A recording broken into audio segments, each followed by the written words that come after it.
What's up, adventurer? Nagki-crave ka ba sa pansit? Tara, halina at samahan mo kami at ating tikman ang pansit kabagan. At pansit batil patong na hindi lang masarap. Mura pa. Ako nga pala si Justin. At ako si Claire. Bago ang lahat guys, syempre gumawa muna tayo ng masarap na sausawan na toyo mansi at maraming sibuyas. May libre nga din pala silang soup dito, guys. Tara, wag na nating patagalin pa guys. Atak! Hi guys, dito kami ngayon sa Eric Cagayan Pansit Batil Patong Pansit Kabagan. Hindi mo na kailangan pumunta ng probinsya para matukman tong pansit na. So, kain na. Hindi mo kailangan pumunta Cagayan. So, ito First pala yung Pansit Kabagan. Kabagan. May Tapos, sabaw. ito yung Pansit Batil Patong. Pansit. Ang dami ng serving.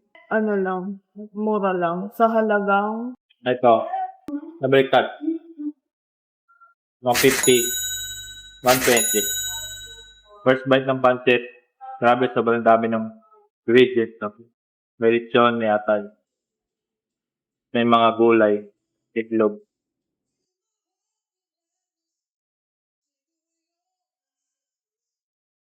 sobrang malasa ng atay. Lasa. Pwede patigim, bebe. Sige pa rin.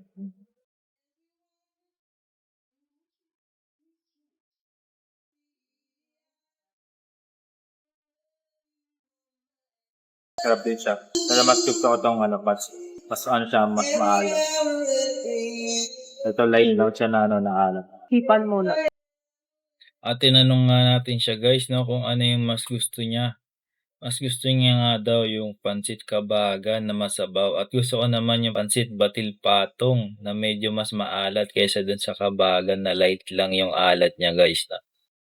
At syempre di mawawala yung ating ginawa na sausawan na toyo mansi guys. Sarap.